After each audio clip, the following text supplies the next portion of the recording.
October the 1st, year 2003, here in Garden Grove. And our speaker tonight is Jordan Maxwell.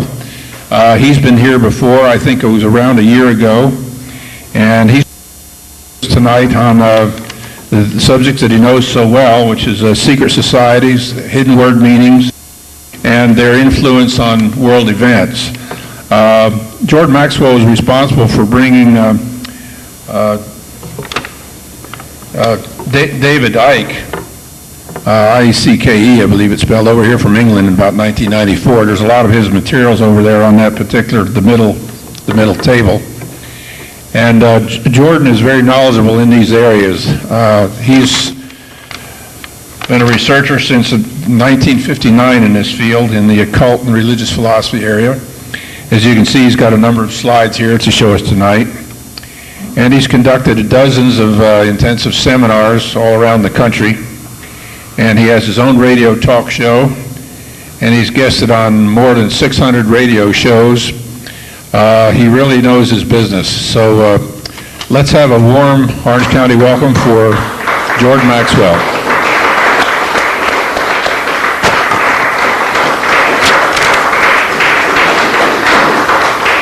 Use the lapel mic? Yeah, I'll put that on, but thank you. Well, thank you very much for being here, and I appreciate being invited to speak. It's pretty much an impromptu meeting, and it's an impromptu lecture. I wanted to do a PowerPoint presentation, but I don't have a laptop tonight, so I'm going to revert back to the slides. But the subject I am dealing with tonight deals with the spiritual aspects of what's going on in our life today. Thomas Jefferson made an interesting comment. I think perhaps one of the most profound things I ever heard anyone say. Thomas Jefferson was quoted as saying, "I cringe, I'm in fear when I remember that God is just." Meaning that you can think whatever you wish, but the bottom line is that that divine presence in the universe that men have called God is very, very exacting. It has its own agenda. It has its own laws and rules and regulations, and it just really doesn't care what you think or how you view anything. It is the law in the universe. We call it God's law. We talk about the fact that we're told to pray for God's kingdom to come and His will to be done on earth as it is in heaven. What are we talking about? A kingdom in heaven? Most people are totally misunderstanding the implications of those words. Kingdom in heaven goes back to an ancient concept of astrotheology. There is a profound presence in the divine presence in the universe, as I said, that men have called God. But far too many people have misunderstood what this presence of God really represents. And consequently, going back to Thomas Jefferson's quote, I agree. I am in fear when I remember that God is just. Again, let me clarify that statement. The idea being is that God is just, or that divine principle in the universe is empowered to do its own thing. And it doesn't matter, as I said, how you view or what you might think or what your particular belief systems are. It doesn't matter. That divine presence in the universe is going to do its will. So, as one teacher said many years ago, since you can't stop God from doing something, and you can't influence Him to make Him do anything, the smart thing for you to do is just find out what the divine principles of the universe are and go along with it. Just understand we don't make decisions in our lives. There's a divine presence that overshadows the earth and all life on it. And consequently, when we begin to wonder why is it that God allows this to happen, or why is it that God doesn't step in to do something, there is a more profound presence in the universe that views things differently than the way we do.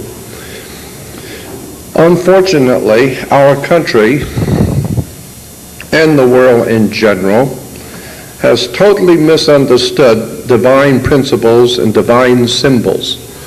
I have come to have a name around the world for being one who sees symbols and emblems and pattern recognition.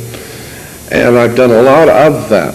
And I have a strong feeling about the symbols and the patterns of symbols I'm seeing throughout the world. And if you know how to read the symbols, you can see what's going on here. There is a very powerful occult hidden, and the word occult simply means hidden. There's a very powerful hidden force operating both in the general universe and on the earth also. We call it, for lack of a better term, the will of God.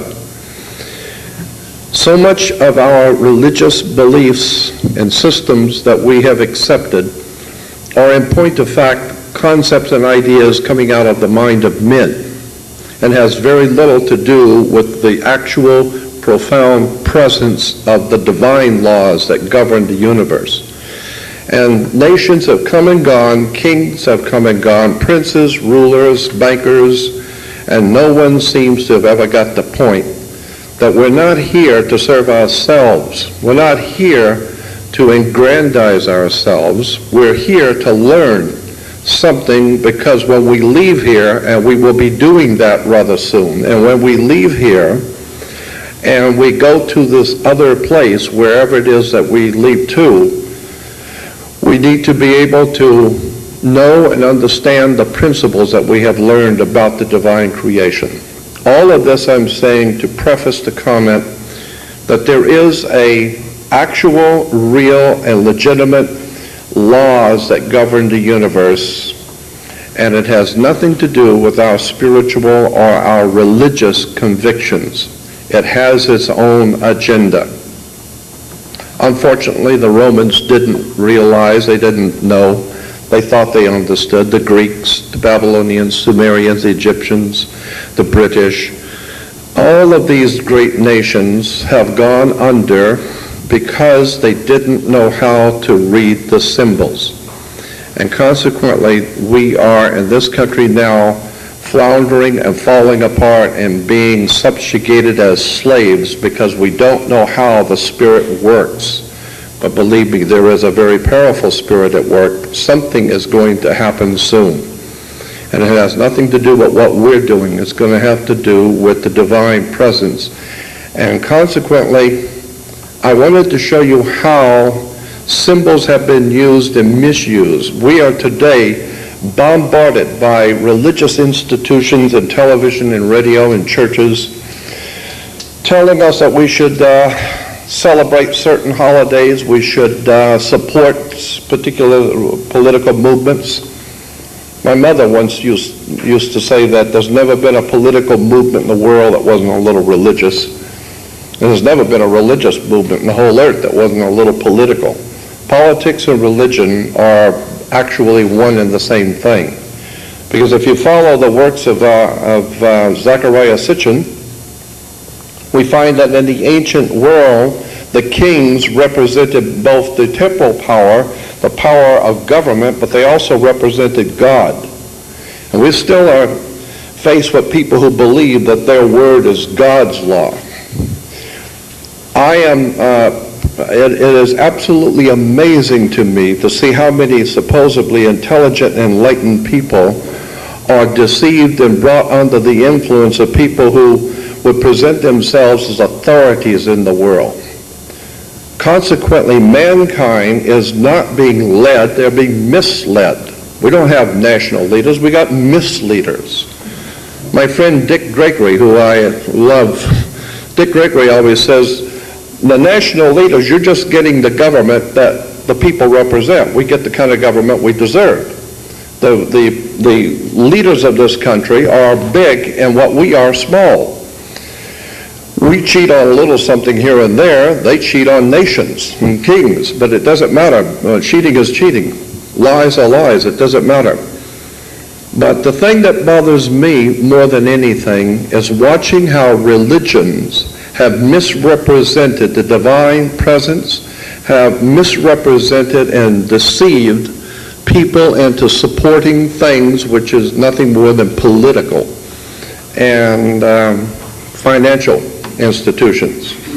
I mean, my God, where do you think, just looking at words and terms should tell you something. The very word church, for instance, is an English word. C-H-U-R-C-H is an English word.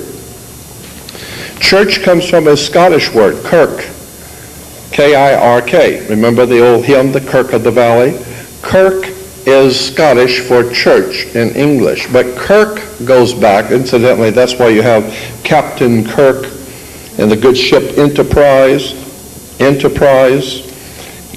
Captain Kirk.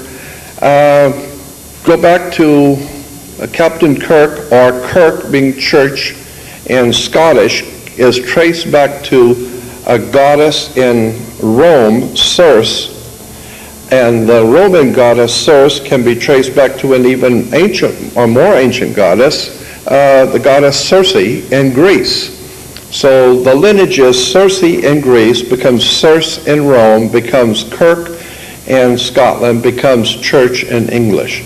Now in the ancient Greek world, Circe, Mother Kirk, Mother Church, Mother Circe, look it up in the encyclopedia. Circe was a goddess who was able to hypnotize people, bring them into her house, turn them into animals, and live off of them.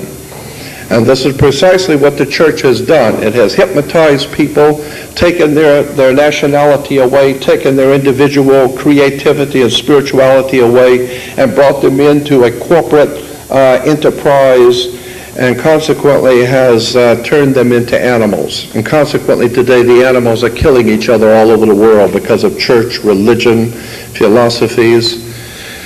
And this concept of God's chosen people, you know, we're told that in the Hebrew religion that that was the original monotheistic religion. I have a very high respect for holy writings, for the Bible, for the Old and New Testament, but I'm also a student of history. And one can read very simply that the Jews were never a monotheistic people, ever. The Hebrew religion was a heno, spelled H-E-N-O, henotheistic religion. Henotheistic is not monotheistic. Henotheistic means choosing one God out of many. So consequently, we're told that the Hebrew people were the worshipers of one God. Absolutely not. When you get into the background of theology and religion, you're going to find, as I have found, that Judaism is a main foundation for Western civilization, and that's why I'm talking about it.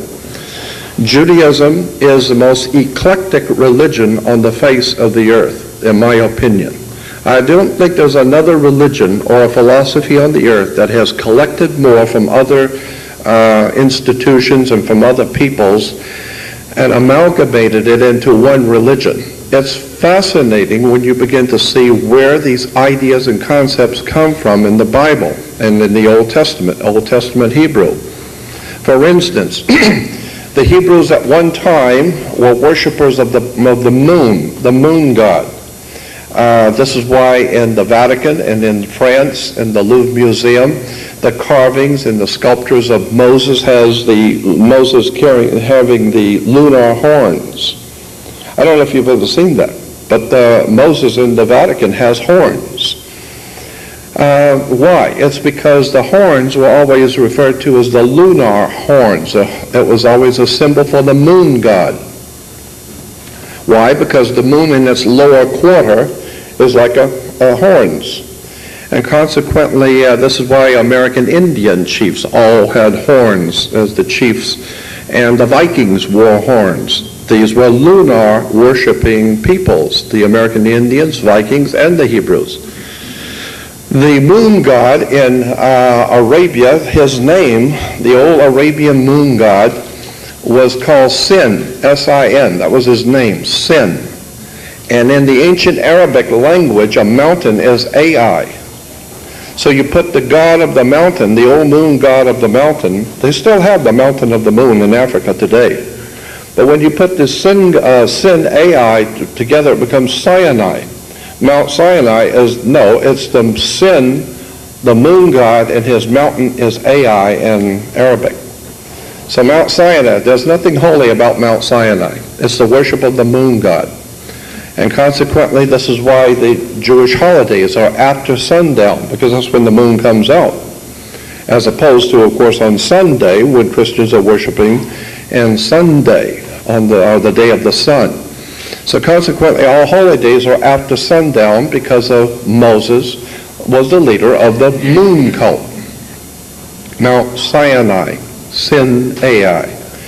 Then there's a time in the Hebrew history, in the Old Testament history, where the planet Saturn became the dominant deity for the Jewish people. Saturn, very important. I would suggest that the planet Saturn is the most important subject you're ever going to be introduced to. Saturn plays a profound, significant part in our country today, in the political situation that this country's in. The planet Saturn is profoundly important to understand. He's referred to as the Lord of the Rings. They still make movies about him. Lord of the Rings. Consequently, Saturn was a very important god to the Hebrews and to the Phoenician Canaanites.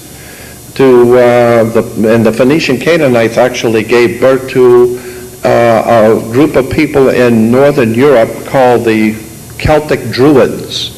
Druidism is actually a Phoenician Canaanite theology. It's a Phoenician Canaanite, meaning Druidism in northern Europe and in Western Europe in general actually can be traced back through Rome, back to Greece, back into what we call today Israel and that area, Druidism.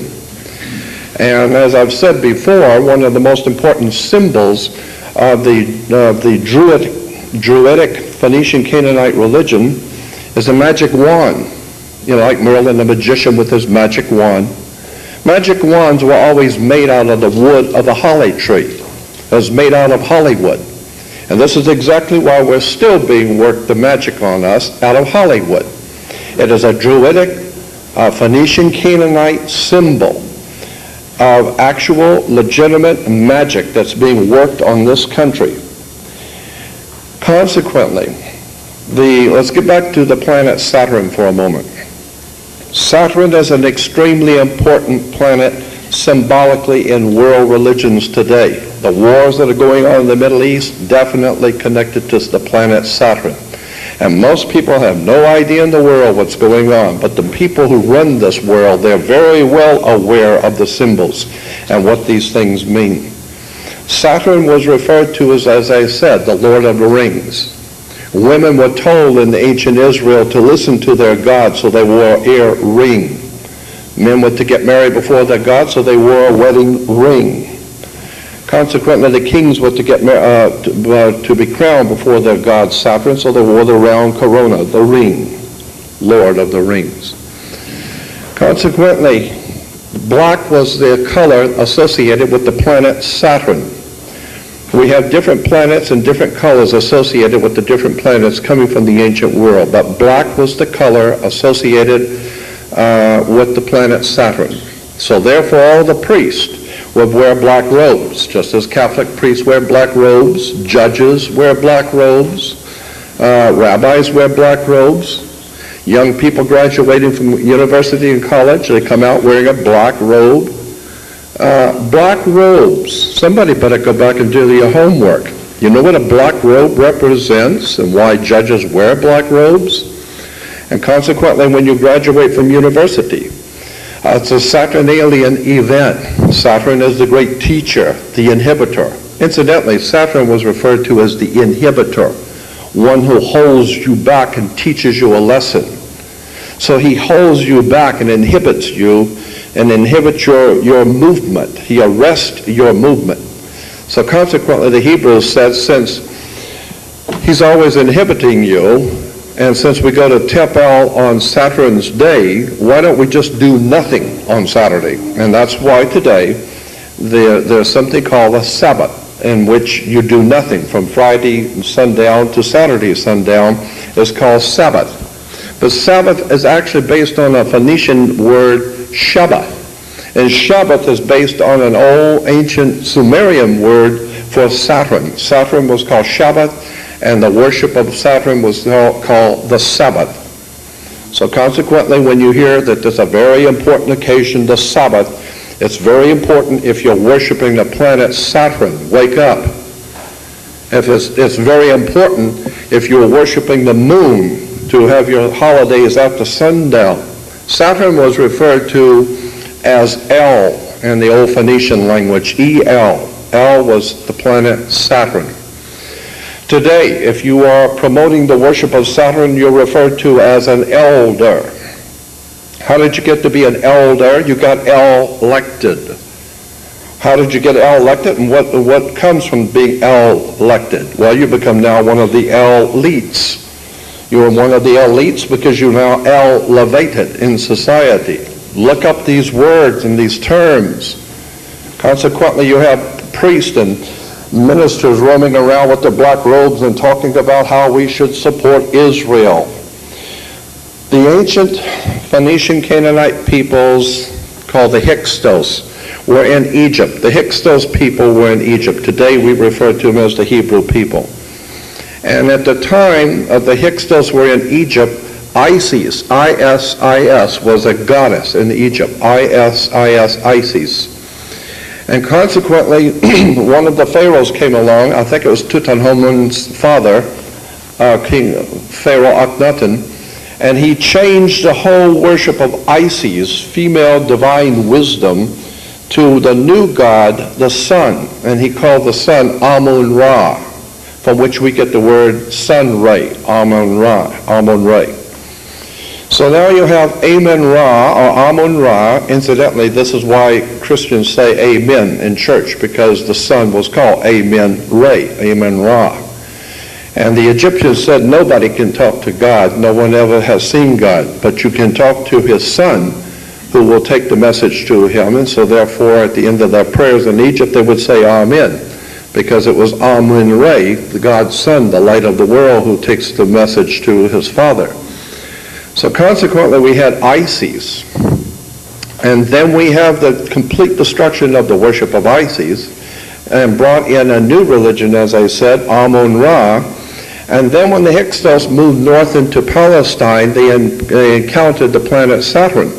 Saturn, as I said, was called El. If you take the I-S, R-A for Ra, and E-L, it becomes Israel. Israel is Isis, Ra, and El. The three names of the esoteric languages of the world for the sun and for the ancient gods of the ancient world. So when you're going to send your money and give all of your support to Israel, just remember you're supporting a country that is filled, that's why it's called the Holy City. Jerusalem is referred to as the Holy City. Why the Holy City? It's because every kind of screwball, dim-witted religion that has ever been on the face of the earth has come out of Jerusalem. They've had child sacrifices, pornography, blood rituals, moon worship, Saturn worship, sun worship. My God, that whole area is filled with lunacy. It is today the center of world lunacy. And the secret societies and fraternal orders out of England, France, Germany, and America are manipulating the peoples of this world to support something called the reestablishment of Solomon's temple. If you understand that Solomon is simply the three words in the ancient languages for the sun. Sol, S-O-L, is Latin for the sun. Om is Hindu for the sun. And On, O-N, is the city of the sun in Egypt. The Greeks call it Heliopolis, but the Egyptians call the city of the sun On. That's why you flip a light switch on, because On was the city of the sun that brought light into the world. So Sol, Latin, Om, Hindu, On, Egyptian.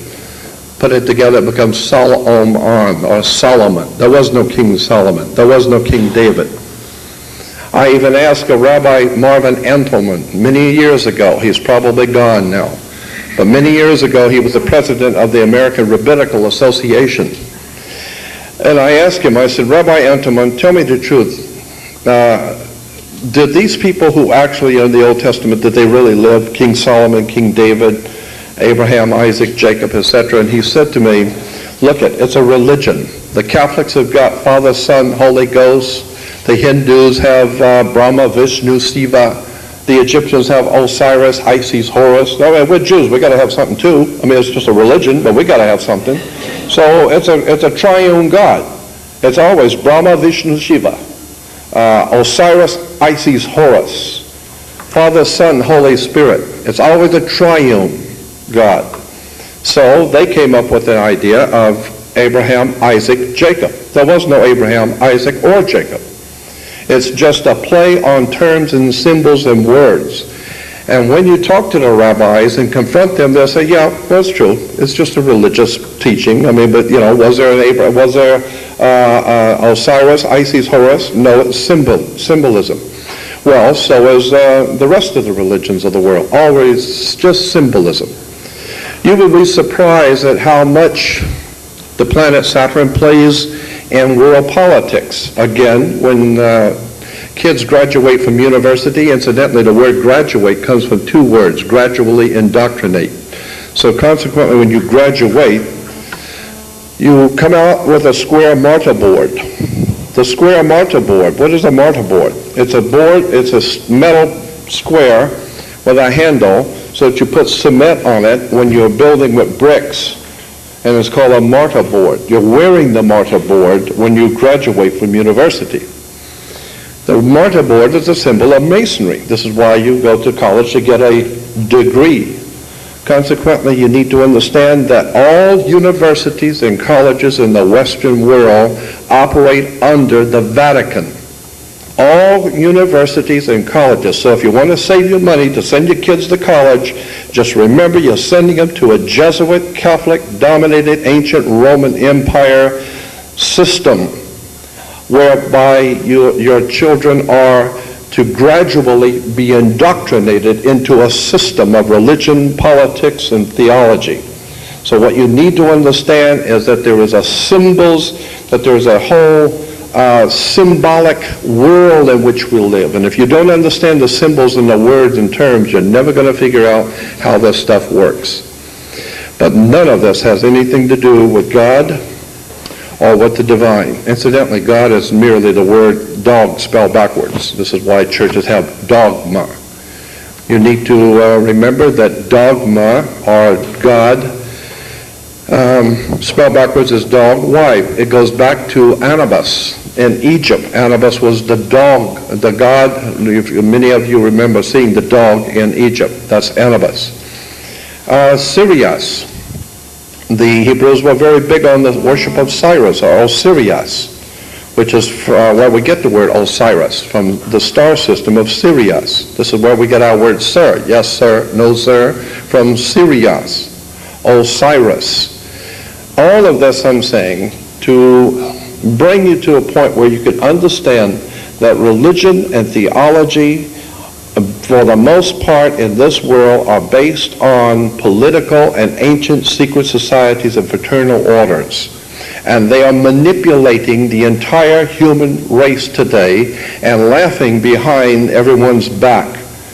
And consequently, I have watched this over the years. I've worked on television programs for CBS. I've worked on kinds of programs with these religious institutions. And I am amazed at how much people just don't know about how government really works. Let me give you an example. And symbols and words and how they're used. Why do you have to go to court? Everybody's scared to death because you got to go to court. You go to court because you play basketball on a court. You play tennis on a court. How do you play tennis on a court? You play with a racket. Why? Because the whole thing is a racket. They're using these terms purposely. It simply is using words. It's not by chance. So therefore you're in court. Well, the whole idea of the court is to put the ball back in the other guy's court. So this team picks up and they throw the ball over there. That team picks up and throws the ball back in the other guy's court. So it's a game going from one court to the other, and the idea is to see who wins, right? And the judge is wearing a black robe. He represents Saturn, the inhibitor, the law, the God's law. Incidentally, look at a law dictionary. Look up the word fas, F-A-S. Fas is a word in Latin for God's law, F-A-S, fas. Look it up in a dictionary. You will see that fascism or fascism is the law of God. What God? The Roman Caesar's God. Fascism, Marxism, Leninism, Nazism, totalitarianism. They consider themselves God's inhibitors. They are the ones who own the earth. God's law, fascism. Going back to the court, the judge wears a black robe. Why? Well, because he represents, like the judge represents, like the priest, like the rabbi, he represents the planet Saturn, the inhibitor. He sits on a bench.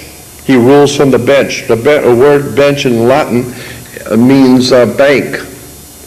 A bench is bank in Latin. And consequently, where do you find a bank? You find banks on both sides of a river. They're called river banks. And what does a river bank do? It directs the flow of the current sea. Consequently, this is why the juice coming out of the wall is called a circuit court. It's a whole thing has to do with Saturn, the god called El, who gets El elected, who puts you as one of the elites. You are now an elder. And why? Because now you have the juice. It's called electricity. Electricity is the juice that makes things work. The circuit court, the whole entire concept in government and religion and churches is the flow. Go with the flow of the symbols and the emblems. I am of the opinion that one day, somewhere along the line, this country is going to wake up and find out that it has been suckered into a new world order, which is directly traceable to the secret societies that were invented by the Jesuit order of the Catholic Church. I am totally convinced that what we call the New World Order is a Jesuit Catholic work. It has always operated. Keep in mind that the Catholic Church, and I was born Catholic, my mother died a Catholic, my family is all Catholic, so I'm not complaining or talking about the Catholic people, I'm talking about a corporation, an ancient empire. Rome has dominated Europe for 1,600 years. Rome dominated Europe. Europe has dominated the world, and the Pope dominates Rome. So consequently, the Holy Father has dominated for 1,600 years, bloodshed, violence, anarchy. All of the most atrocious acts of inhumanity have been committed by the Roman Church as far back as the 4th, 5th, and 6th century. We know that the escapades of the popes, many of them were homosexuals, most of them were murderers. They were all offsprings of bankers. The entire Vatican system was a banking system. Today's Uniform Commercial Code is based on the old Vatican canon law. So once you understand, the church, government, politics are all interconnected, and the secret societies have been manipulating them all from day one. And I am of the opinion that there's never going to be a change in this country until people find out that there's a world of difference between being religious and being spiritual. And I believe that once you understand that the universe, that there are laws governing the universe, and once we get in tune with that, you're going to find out that God is still in control. We are not, but God is. I wanted to show you a few slides tonight because I got a lot of things I wanted to talk with you about. I wanted to do a PowerPoint presentation, but I don't have the laptop. And so I think what I'll do is I'll just give you an idea about how symbols and emblems work. Somebody a long time ago said, always trust a person looking for truth. Don't ever trust the one who's found it. Consequently, I don't present myself as the world's foremost authority on anything. I'm just an ordinary man pursuing extraordinary knowledge. I don't know who God is, but I know what it isn't. And I know that once you understand how the celestial bodies in our solar system affect us and affect each other, you'd be surprised how much the planets around in our solar system affect us. Are you aware of the fact, for instance, that the sun is pulled 4 degrees, according to the science, 4 degrees out of orbit toward the planet Jupiter? I learned that at an observatory once.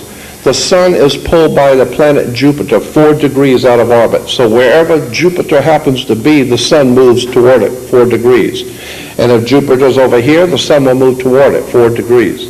Why? It's because the electromagnetic force field, gravitational force field of Jupiter is so profoundly strong that it can even pull the sun toward it. Consequently, the ancient Romans said that Jupiter was the protector of our earth. He protects us. And in point of fact, that's true.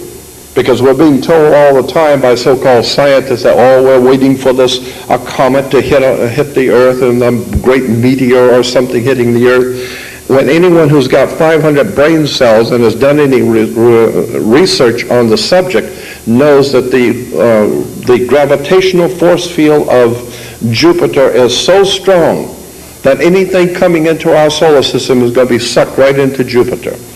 So most of the big comets or anything that would hit the Earth are never going to hit us because they're going to be hitting Jupiter to start with. Incidentally, very interesting, the very word Jew in the ancient or in the King's Old English, if you go back to the Oxford Dictionary of the English language and look up the word J-E-W, it will tell you that in the King's Old English, J-E-W was spelled, Jew was spelled I-U. And incidentally, pater, this is another interesting word, pater, P-A-T-E-R. Pater is an old Phoenician name for our word for God or for Father, for the Father God, pater. I-U and Jew and pater, Father God. You put the two together, it becomes I-U pater, I-U pater. And I's and J's are interchangeables. So you can make it J-U pater or Jupater. And this is where the word Jupiter comes from the combining of different words in the ancient languages. Again, what I'm saying here is that we need to understand, and that's an interesting word, understand. Anytime you're going to say, put a heavy weight up on the second floor, say you're going to be doing some construction and you're going to be putting a lot of weight on the second floor, you need to go downstairs and go up through the ceiling and check on the rafters and see what kind of foundation you're going to put that weight on to see if it's going to hold it. So consequently, you are standing under the thing you're studying. You're standing under to get understanding. This is where the word comes from. You need to stand under the foundation of a subject to figure out what you're doing here. And consequently, so many people do not know how to stand under a subject. You need to take hours of research to find out where these words come from, where these systems arrive at, what do these words mean. And then you find out the word capital, for instance. The word capital is a Latin word in Rome for money. So if you don't have the capital, you can't do anything. Capital is money, is the word for money. Let me give you, now a lot of people understand the UCC process. Let me just give you a basic concept if you don't know. There are two basic kinds of law in the world, the law of the land and law of water. People live on land. So consequently, the law of the land is the law of the people who live on the land. That's what's called the law of the land. Well, the law of the land is different in every country. You can do things in Africa you can't do in Russia. I mean, you can do things in China you can't do here. Why? Because of the law of the land. People live on the land. But then there's something called the law of water. The law of water is called maritime admiralty. It's the law of water is the law of money. So when people say money goes through your hands like water, no, money is water. Under international maritime law is the law of water or money. Banks, they direct the flow of the currency. So consequently, when you understand how products that come in on a ship. I mean, the captain of a ship, captain of an airship, captain of a rocket ship, sailing ship, it doesn't matter. A captain is a captain. And captains occupy the same position as high priests, like the Pope. You don't think so? Mess around with on the ship and see if the captain doesn't have absolute sovereign power on the sea. Consequently, there is a law of banking called the law of the water, the law of the sea. And this is why when you sign documents in blue, that's a commercial signatures in blue. Why? Because the sea is blue. This is why the Navy has an admiral, Navy blue. All of these words are connected to an ancient system coming out of what we call ancient Israel or Phoenicia Cana. You've heard the name and you've heard the word Cana, Canaanites. The word Cana is a Phoenician word for banker or merchant banker. Consequently, merchant, mer-chan, is like mermaid. Merchant is someone who is actually using the water to make money, a merchant. That's why the Bible even talks about the merchants who make their great wealth on the seas of the world.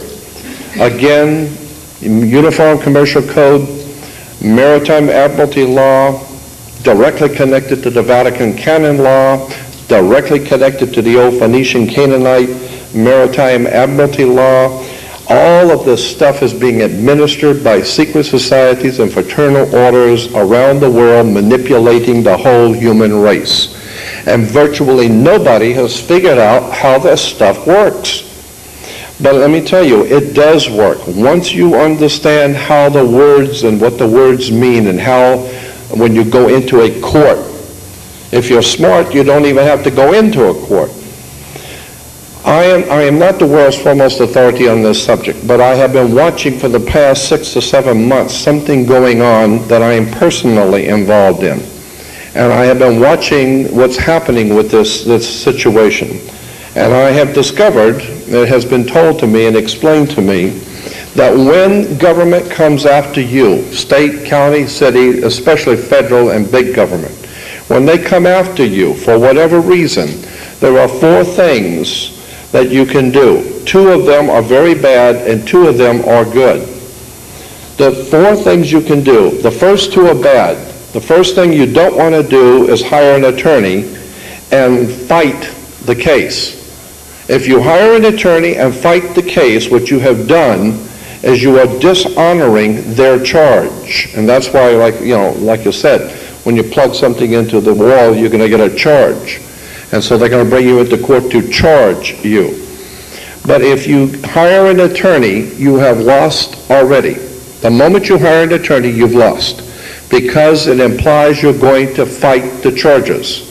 And once you fight the charges, you are now under their jurisdiction. You have now entered a fight. You've walked into the ring, and now you're going to be a part of the fight. And you've already lost. The second thing that you don't want to do is ignore the charge. Whatever they send you in paperwork, they're going to do this or that, and they're charging you with this or that. You don't want to ignore it. You want to answer it. But you don't want to hire an attorney to fight it, because you've lost when you do. The 2 things that you do need to do, or you need to know about, is you accept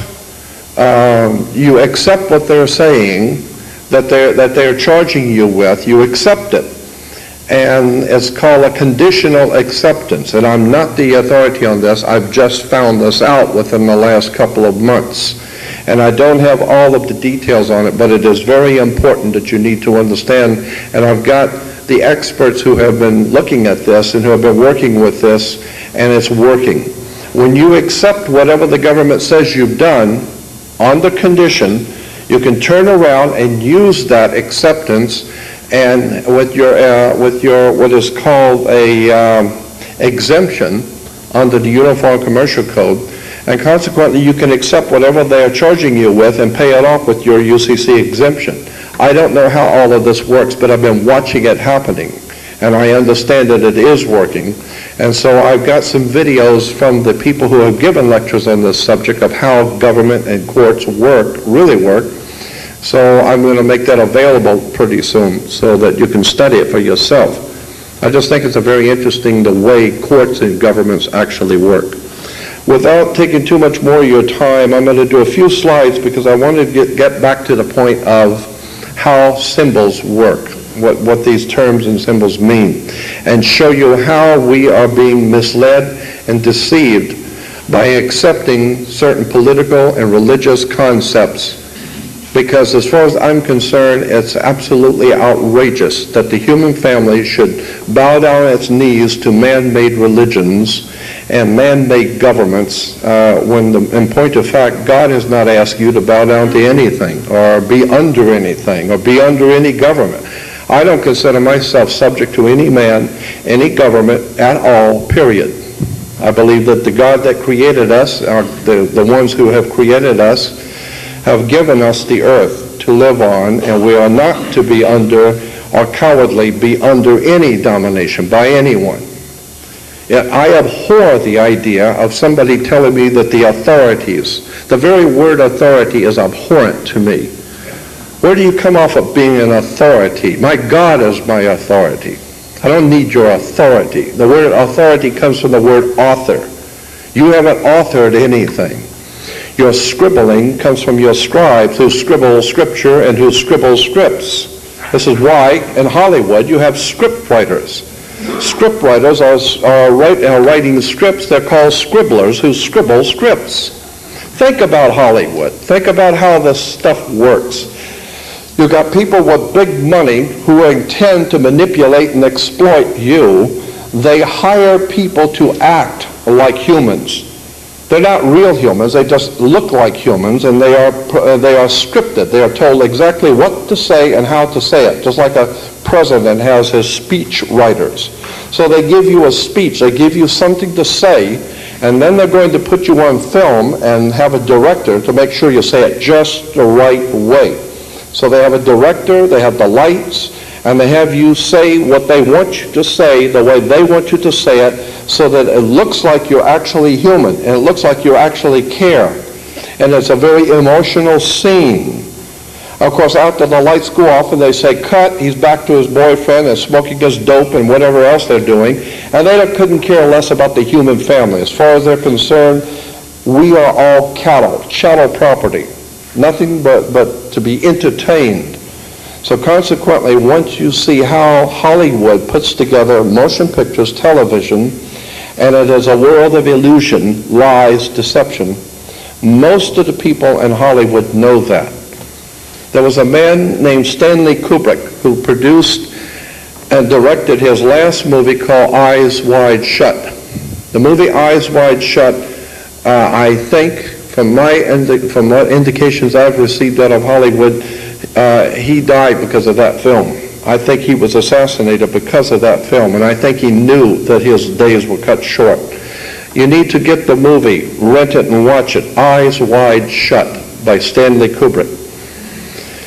Because in the movie he shows how very sophisticated, wealthy, intelligent elites actually live, what their secret societies, blood sacrifices, murder, rape, pornography, killing.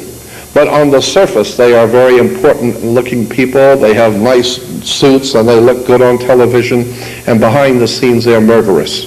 And that's what the movie was called, Eyes Wide Shut, because that's exactly what America is doing. It's looking at these politicians and religious leaders with their eyes wide shut. Political leaders, religious leaders, all the same thing. We need to start thinking in terms of your own personal spirituality, your divine presence with God, just you and that divine presence in the universe, and nothing should come in between that. No church, no government, no synagogue. Incidentally, the word synagogue, in America we spell it S-Y-N-A, synagogue. But if you go to Egypt, it's not spelled that way. In Egypt, it's S-I-N-A-G-O-G. Synagogue. Again, going back to the moon god Sin. Why do you have a church? The building itself is called a nave. This is why we have a United States Navy. It has to do with maritime admiralty law and the church. Europe is filled with lies, deception, and I think perhaps it's a toss-up for me, it's a toss-up as to what is the most disgusting human institution on the face of the earth. It's for me, either the British royalty or the Vatican. I think the Vatican wins because I have seen, it's incredible what the Vatican has involved itself in for 1,600 years and what the British royalty are all about. You've heard about David Icke probably. David Icke I brought here to America back in 1994. David Icke is famous for his talking about the reptilians and the reptilian presence in mankind. There's a guy named Lloyd Pye, and Lloyd Pye is a very brilliant guy. He's a very good friend of mine, but he talks about how the human body was created and how it actually works. And in his presentation, and this is true, he shows how inside the human brain, the two lobes of your brain, if you open the lobes up, there's a smaller brain inside, and scientists call that, doctors call that, the reptilian principle or something like that. And the word is reptilian. And I'm thinking, why would the doctors or why would medical science use that term for that little lobe, that little brain between the two lobes of the brain, reptilian? It would not surprise me if our ancestry goes back into the ancient world. Michael Cremo is a brilliant guy who has been working for many years trying to show people that artifacts that have been found on the earth, artifacts that are at least 4 billion years old. They're finding things in South Africa, way, way down, thousands of feet down, carvings of little steel ball bearings kind of things, and they've got chiseling marks around them, all of them identical, and it's found in strata so far down, they are saying it's at least 4 billion years old, the strata. So somebody was here messing around with these little ball bearings 4 billion years ago. I am of the opinion that this human race that we're a part of is of extremely ancient creation. It's been around for millions and millions of years. When we see in Israel today, I have so many things I'd like to talk with you about, but especially when we see in Israel today the archaeologists, these paid lackeys of the system that get their grant from the government to go out and dig in the sand and make themselves look important. And they're down there, and they dig down about 6 or 8 feet, and they found some little pottery, and there's a big thing on TV, and that's an archaeologist. No. My feeling is, off the coast of England in the North Sea, when they're drilling for oil, the oil drills go down, all the way down to the bottom of the Atlantic Ocean, and then they start cutting into the ocean floor to go all the way down to the oil on the North Shore off the coast of England. 1,000 feet down under the Atlantic Ocean, they're bringing up, because they're sucking up the material inside this thing that's cutting, this round pole that's cutting into the earth, the stuff that's coming up through it. They're finding artifacts, human-made artifacts, or someone-made artifacts, 1,000 feet under the Atlantic Ocean are artifacts. Somebody better do their homework and start looking at this, because it just don't fit with the Bible unless we're misreading the scriptures. And if you go back to Genesis 1:1, it says, in the beginning God created the heavens and the earth. That's not what it says in the original Hebrew. It doesn't say that. And then Genesis 1, well, what it does say, Genesis 1:1, is in the beginning the gods, Elohim, the gods, more than one, plural. The gods created the heavens and the earth. Genesis 1:2, it says, and the earth was without form and void. No, it doesn't say that in Hebrew. The word is tohu vohu. And the words are in Hebrew tohu bohu, which means, instead of reading it, the earth became a waste. No, the earth was without form and void. Tohu vohu is the earth became a waste and a desolation. Was not without form and void, but became a waste and a desolation. And in all the Hebrew Bibles, you see it. And in the Jewish reference works, you see it. Genesis 1:2 is misstated in the King James Bible.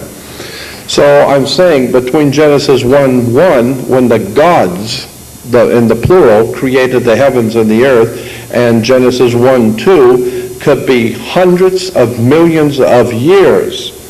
And as called, and many of the scholars in the field of biblical archaeology know that there's a world of difference between Genesis 1:1 and 1:2. The human family could be millions of years old.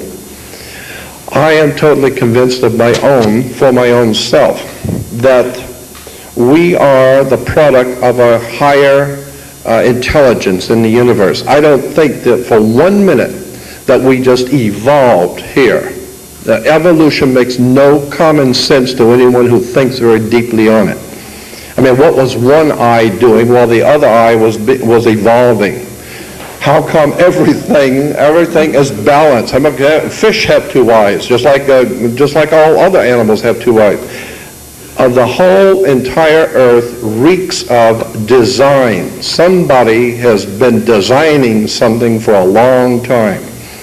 And once you begin to see how the human history, ancient history, is telling us something about who is in charge here, I believe that there is, in point of fact, right now on the earth, for lack of a better term to describe it, extraterrestrial life forms. I'm totally convinced that they're here. I am totally convinced, too, for myself, that these extraterrestrial life forms are the exact same thing that the King James Bible is talking about when it says, in the beginning God created the heavens and the earth. Elohim. Elohim is not God. El is God in the old Phoenician language, and Elohim is like putting an S on the end of a word. We have C-A-R or C-A-R-S, making it plural. Well, in the old Phoenician or Hebrew language, El is God, but Elohim is plural. And so consequently, in the beginning, Elohim, or the gods, created the heavens and the earth. And then later on in Genesis 1:2, it says, and the gods said, come, let us make man in our image, after our likeness. What do you mean, come, let us? Was God talking to himself? Consequently, you begin to see how there's a lot hidden in the Old Testament that they haven't told you about yet. But the ancient rabbis knew it, and they talked about the presence of the gods here on earth, whoever they are. And I believe that this is exactly what we are facing today. We are told in the Bible that if you remember Abraham, the story is a metaphor. The story is a symbolic story telling you something. But 3 men come walking up into the camp, and Abraham saw the 3 men and went out to talk to them and have them sit down and have something to eat with him. That's in Genesis 8. And then we find out later the 3 men were actually God and his 2 accompanying angels. Go back and read this in Genesis. So if you're going to accept the Bible, you need to go back and read Genesis, where God sat down and had dinner with Abraham and his 2 angels. So the 3 of them look like men. I'm saying that the Hebrew or the ancient Jewish tradition says that their gods look like us. They have created us in their image. And there's a very good possibility that that's exactly the case, that we are an experiment of a higher race that has come here from another place, and we are actually connected to the stars. And we didn't even know it. We thought we just evolved here. No, nothing this complex as a human, with a human brain and the human creature, evolved anywhere. Somebody designed us. Obviously, even Christian people refer to it as God. God created us. I don't care how you view it. We didn't just get here by chance, and somebody else is in control, and you need to understand that whoever that one was, or whoever they are in control and not us. I'm also of the opinion that many of the political leaders, like David Icke, who talks about the reptilians, I believe that it would not surprise me, I should say, that if we find out that political leaders are not actually human at all, that they very well might be the Elohim that the Bible talked about, who look like us. We're made in their image and likeness. But they're not like us. They don't care a damn about human life. They don't care about anything human. They're here to do one thing, and that is what they're good at, and that's to control the creature. So I'm thinking that it's about time we start waking up and taking back our own spirituality and getting in tune with the universe. There are so many things I would like to have you know and be aware of in relation to the way secret societies and subversive orders operate, along with the many slides I wanted to show you also. We could go on for hours on all of this. What time do we actually have till? We generally start packing up around 10 o'clock. We have to be up by 10:30. Good. I'm just going to go to 9:30. I'm going to forego the slides tonight because there are a few other things I want to talk with you about. I'll come back another time when we'll do a PowerPoint presentation I wanted to do anyway. It's much easier doing it that way. When we're talking about the political situation in this country, I am amazed at how many people have not done their homework and see the overwhelming and obvious implications of things which are happening in this country. Too many people have allowed Hollywood, the scriptwriters, the managers of civilization to manipulate our thinking. I think that the human creature is very, very powerful. I think that we are a very powerful creation. Our brains and our minds are extremely powerful. And once you get in tune and concentrate and get in tune with your own spirituality, and no longer concerned about whoever does anything on the outside world and the political arena, and get in tune with your own God force inside of you, that is extremely challenging to the people who would control you, because they know that if you ever got into your own center and you understood the laws in the universe and you lived by them, that gives you a lot of power and a lot of protection. I would suggest that you want to, anyone who's interested in this subject which I brought up before, astrotheology. I believe that astrotheology is what we're talking about when we talk about the kingdom of heaven. I'm totally convinced that astrotheology is a concept that is wrapped up in the New Testament, that's in the Old Testament, but especially in the New Testament, and we're missing something if we don't see it. There's a whole world of knowledge that's locked into the New Testament. That's why the Bible has Jesus saying, many will look with their eyes but not see. They will listen with their ears but not hear, and with the heart not get the sense of it. And I think that's exactly what's going on here today. We're looking at something in the Bible and misunderstanding, misrepresenting. Anyone who can watch television, watch Christian TV today, cannot see that this is nothing more than a corporate money show, and needs to understand that our spirituality is at stake now, and our country is at stake. Our country was based on individual spiritual creativity and freedom. That's a concept that's been lost now. And the whole idea, and there's a word you need to look up. You need to look up the word new man. The word is N-U-N-E-W-M-A-N, new man. Like Paul Newman. Many of the Jewish people have different interesting names, like new man. That's a very important term. You need to do some research on it. Adolf Hitler talked about the new man. The Communist Party talks about the new man. Mussolini talked about the new man. Totalitarian dictatorships all talk about something called the new man. And it's always in quote. Go on the web and put in quote, new man, end quote, and see what comes up. All of the totalitarian dictatorships talk about something which they're working toward called the new man. And this new man, Adolf Hitler explained it better than anyone in my opinion. He said this new man is going to be a race of people on the earth who have lost all identity with the old ways of caring about people, love and family, etc., and they are going to be totally robots in our hands. Not going to have anything to do with the old order of living the way we have lived before. The new man is going to be one who has no connections with God, spirituality, or nothing else. He's merely an automatron. He's automated word control. And this is what we are today, word control. So I'm saying that while these people are trying to bring about something called a new man, I think that what they're getting ready to do is they're beginning slowly but surely to crush human spirituality, crush out of existence human freedom, and bring about a civilization that's based on fear and the law and obeying the powers that be.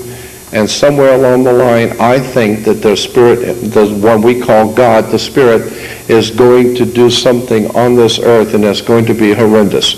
Because somewhere along the line, Rome fell. Adolf Hitler could go as far as he could go and went no further, and he fell. I believe that the powers that be in this country are slowly but surely putting themselves into a position where the divine presence is going to do something very serious. This country is going to pay a terrible price for what we have allowed to happen. And the people are going to pay. And when you look around at the people who are going to pay, just remember this is the way it was in the Roman Empire. It was in all the other ancient empires. It doesn't matter. God is not one to be mocked. What you sow, you reap. There will come a day when this country is going to pay the price for what it has allowed to become and what the people have allowed themselves to become. So I think in conclusion, I would say that your need to become spiritually in tune with the rest of civilization, with the universe, is very important. And I think the way to do this is to quietly, and this is the way I have done it, and I've seen it work over and over, is quietly talk to the Spirit that is around you continually, this God force which is around you. Somehow or another it hears you, and somehow or another it deals with you. And consequently, I would suggest you talk to it, ask it to protect you, to help you, to open up your eyes, to see what you need to see, to why you're here, where you're going. You'd be surprised what that kind of thing will do. It's a very powerful force that's around you. It's called the God force. There are many, many different words can be used for it. I call it the Spirit. I'm suggesting that what we need to do is become more spiritual and get totally away from this whole manipulation of the human family, this new man that they're planning on having, because somewhere along the line I think this whole thing is going to collapse, and when it does, it's going to be a time when we have to depend on our connection with the Spirit to protect us. I see this coming very soon. I want to thank you because I will be able to come back another time and do a better presentation with slides. There's so many things I would like to say to you tonight. One other point I wanted to make.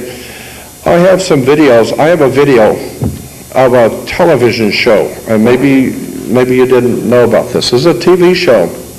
I taped it off of television back in February of 2001. This is about 7 or 8 months before 9/11. And there was a movie, a motion picture, an hour movie about how the president and his cabinet got together and they planned on knocking down the World Trade Center with two 767 jets, blame it on the Arabs, and bring about a world war. And the whole movie is about how the 767s are flying into the World Trade Center and how it's all been planned. It was a movie. It was called The Lone Gunman.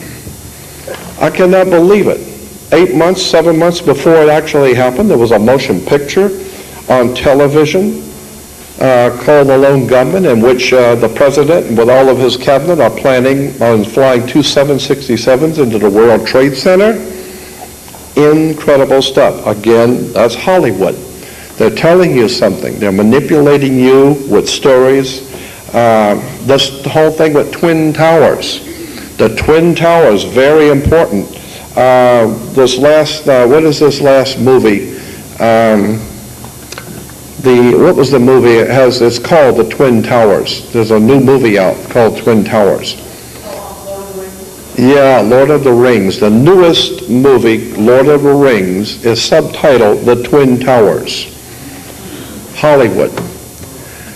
What you need to know is that those twin towers represents Jacob and Boaz in the Bible. It goes back to Jacob and Boaz, the twin towers that were in all the way back to Samaria, Babylonia, Phoenicia, Canaan, Egypt, and to Greece and to Rome. Always there were twin towers. This whole idea of twin towers, this is why you see all of the different churches always have twin towers. There's a whole symbolism just in the concept of twin towers.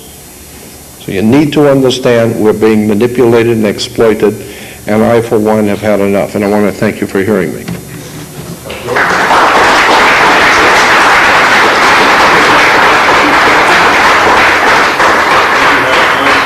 Oh, sure.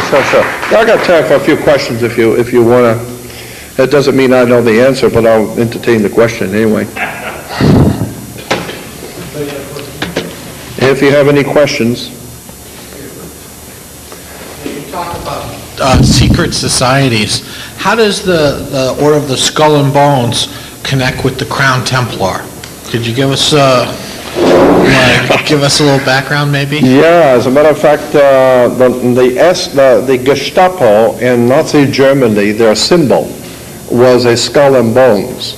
Skull and bones is a Nazi arrangement. The Nazis, even Adolf Hitler talked about skull and bones. But Bajet Lee and Lincoln, in their book about 15 years ago, that was a New York bestseller, you really need to get that book, and you can still buy it today in bookstores, called Holy Blood, Holy Grail. Holy Blood, Holy Grail talked about skull and bones, but not like the Skull and Bones Society that the president belongs to, but the real skull and bones symbol. It goes back to the Knights Templar, Masonic Order, skull and bones. This is why on the Jolly Roger, the flag that the pirates used to have in the Caribbean, Pirates of the Caribbean, their flag was always a black flag because it was represented toxic, deadly. It was black flag, and on the black flag was a skull and crossbones. Skull and bones on the pirate flags represented the Knights Templars. The Knights Templars in the 9th and 10th century set up in Europe what we call today international banking. So the international bankers today in Switzerland, that's why the Pope has a Swiss guard. In Rome, the Pope has something called a Swiss guard. The Swiss guard represents the Knights Templars guarding the boss of Rome, the Holy Father, Knights Templars, international banking. That's why Switzerland is the home of the Knights Templar. And even the Swiss flag has the red cross on a white background. Incidentally, if you fly over, and I've got beautiful pictures in color of this, if you fly over the Vatican and look down on the Vatican, you will see, for the first time, it's very obvious, the British flag. It's called the Union Jack flag. It's a crisscross, which is the up and down cross, which is called the Cross of St. George. And behind it is a crisscross called the Cross of St. Andrew. You put the two crosses together, crisscross and the straight cross, and it becomes a double cross. And that's why the British have been double-crossing people for years. That's where the word comes from. We've been double-crossed. Double-cross goes back to British banking fraternities. The Knights Templars double-crossing the whole world. Switzerland, very interesting place. Switzerland has the Knights Templar cross. That's why today you have organizations called the American Red Cross, Wake Up Red Cross. It's a Cross of St. George. It's a Masonic Knights Templar organization that operates behind enemy lines. And you say, oh, well, the Red Cross can go behind enemy lines. Of course the Red Cross can go behind enemy lines. They are the enemy. They're financing the enemy. They're financing both sides. That's why it's called the Red Cross, the Cross of St. George, which is the Swiss national symbol in Switzerland for the banks in Switzerland. I'm saying you need to understand how this stuff works. Skull and crossbones is very obviously a Nazi German ancient symbol, and in the Holy Blood, Holy Grail, They go into the old ancient stuff that the skull and crossbones connected to. Holy blood, Holy Grail.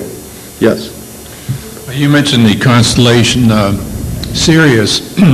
There's another constellation, Orion, and ordinarily I wouldn't know this, but I have known a Subaru car, a little Japanese car, and I was reading, I believe there's 7 stars in the constellation Orion, and when you look at a Subaru, I found out Subaru is a Japanese word for Orion, and if you look at the hood ornament on a Subaru, it has the 7 little stars on it tied together, and I was wondering what the significance of Orion is. You mentioned a Sirius. There's even a motion picture company called Orion Pictures. Yes, Orion is very important in the Jewish system. And the Jewish system of mysticism, the Pleiades, Orion, especially Sirius, all of these are very important to mystical Judaism. And as a whole, I got the reference works on that, but I would suggest just go on the web and put in quotes. And anytime you go on the web to do any research, make sure you put quotes around the word you're looking for. If you put in Orion is one thing, but if you put quote, Orion, end quote, then it will go directly to where that word is used the way you're looking for it. So always put quotes around whatever it is you're looking for on the internet. Orion, very important. Go on the web because there's a lot of material on Jewish mysticism connected to Orion. That's why it's Orion Pictures. I had one other one. You mentioned the word mir, which there's a song, La Mir. Does that mean the sea? Yeah. You mentioned M-E-R. merchant. M-E-R is merchants. Mer, So I chant. guess M-E-R is sea, isn't it? Yeah. S-E-A. Myrrh is a Phoenician Canaanite word. Incidentally, keep this in mind. When you hear the term Hebrew, the word Hebrew, or Hebrew language, you say, well, so-and-so means this in Hebrew, or means that in Hebrew, or in Hebrew it says this or that. When you hear that term Hebrew, understand there is no such a thing as a Hebrew language. What we call the Hebrew language is a Phoenician Canaanite language which is spoken by Hebrews. It's like in America, we speak American. No, we speak English. We are Americans, but we don't speak American, we speak English. English comes from England, not America. So the Americans speak English, but we don't speak American. The same thing, Hebrews don't speak Hebrew, they speak Phoenician Canaanite. It's the Phoenician language which we call, for lack of a better term, Hebrew. So there is no such a thing as a Hebrew language. As a matter of fact, if you go to the Jewish encyclopedias and look up Hebrew language, it traces it back to Phoenicia, to Canaanite language, Phoenician language, and I said, it was very obvious what's going on here. There is no Hebrew language. And so much of I could have gone on talking about the ancient Hebrew religion, Zoroastrianism. Probably one of the most important influences on Judaism in the world today is Zoroastrianism. And Zoroastrianism comes from Iraq. Iraq is the home of Zoroastrianism, and Zoroastrianism dominates Judaism. Almost all the teachings in Judaism come from Zoroastrianism in Iraq.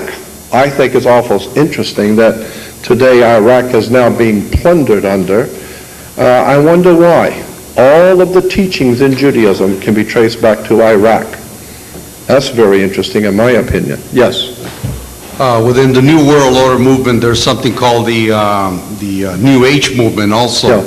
Mm-hmm. They talk about the age of Aquarius, the dawning of a new age. Yep. Do you know when has the age of Aquarius started, or when that's going to start? And if there is there any connection to the end of the Mayan calendar, which ends in the year 2011, December the 23rd, because the Mayan calendar, you're right. Their legends also speak about the dawning also of a new age. Is there a connection there also? Yes. Adolf Hitler was very much involved with the dawning of a new age.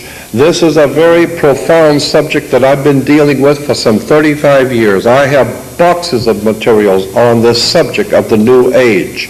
I think it is a profoundly important subject that has not even begun to be really researched. I've been doing it for some 30 years on the concept of the dawning of a new age, the new age of Aquarius. As I said, the Nazis taught that there was coming a dawning of the new age. Now, I personally believe that there is something to this. But like everything else, you can take something that has a modicum of truth and then twist it to your own agenda. And I think that's what the Nazis were doing. They were taking something very ancient and using it. The Jewish people have the concept in the Jewish religion of a new age, a new era that's coming. Christianity talks about God's kingdom that's coming. I think that there is something, there is some sort of legitimate, factual reason to believe that there is some kind of a new dawning coming, a new age coming. But it's a very interesting subject. I would like to do 3 hours on just that one subject, the dawning of the age of Aquarius, because I think there's legitimately something to it, but it's been misrepresented by the Nazis, by the communists, by the fascists, and I think that something is on its way for our world. There's going to be a change coming soon. Interesting. You know, reading a book on the Mayan calendar, supposedly by the year 2012, when it ends, right, there will be a new calendar broken up into 28-day months. Mm-hmm. So it'll be whatever, and there's no longer going to be a 12-month cycle of the year. Well, yeah, a lot of people say, well, the Mayan calendar is saying it's the end of the world in 2012. No, not. I mean, that's, even in Christianity, you hear that term, end of the world. The word world was mistranslated. The word in Greek was aeon, A-E-O-N, aeon. Aeon is mistranslated world. In point of fact, it doesn't mean world, it means age. So Jesus said, I will be with you to the end of the world. No, I will be with you to the end of the aeon. I will be with you to the end of the age.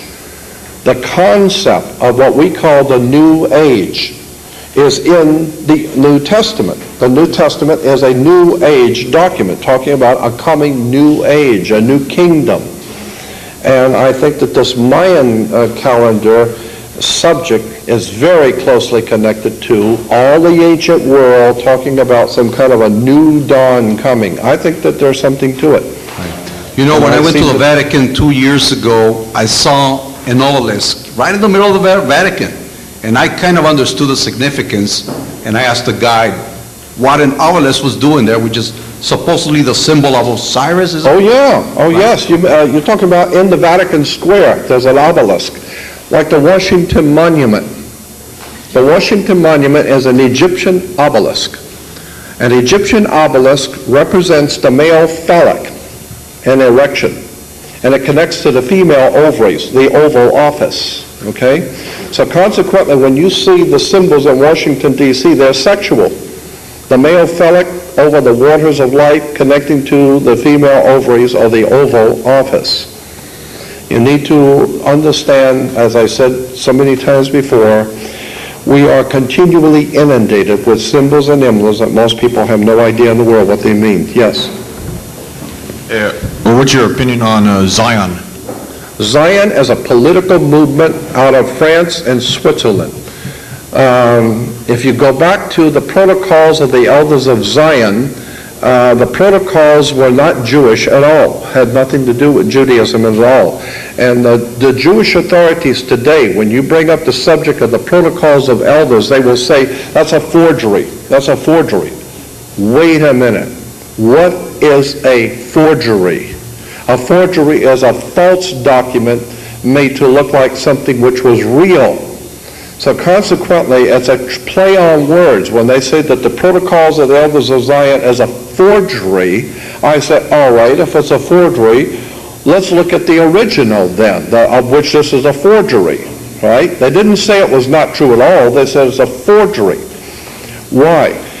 Because Zion, Z-I-O-N, that's a whole subject in itself, going all the way back to the Prieuré de Sion in France. This is why in the movie Indiana Jones and the Raiders of the Lost Ark, Indiana Jones, Raiders of the Lost Ark, the Nazis are looking for the Lost Ark. And the Nazis are being led in their hunting for the lost ark by a Frenchman. A French archaeologist is leading the Nazis.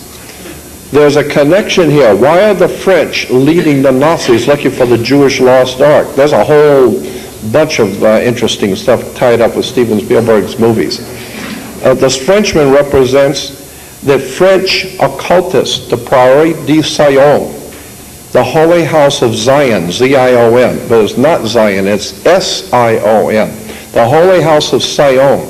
This is why in France there's a city called Sion, and in Switzerland there's a city called Sion. And in the fraternal orders, the secret societies operating in Switzerland, in Sion, Switzerland, and Sion, France, are referred to as the Holy House of Sion, or Zion. So Zionism is not Jewish at all. Zionism, in point of fact, is Masonic. And it has to do with a Gentile domination of the world using an ancient concept and an ancient word. So it has nothing to do with Judaism at all. Zionism has nothing to do with being Jewish. Thank you. It's a phenomenal world that we live in. And again, I want to say thank you for allowing me to be here with you.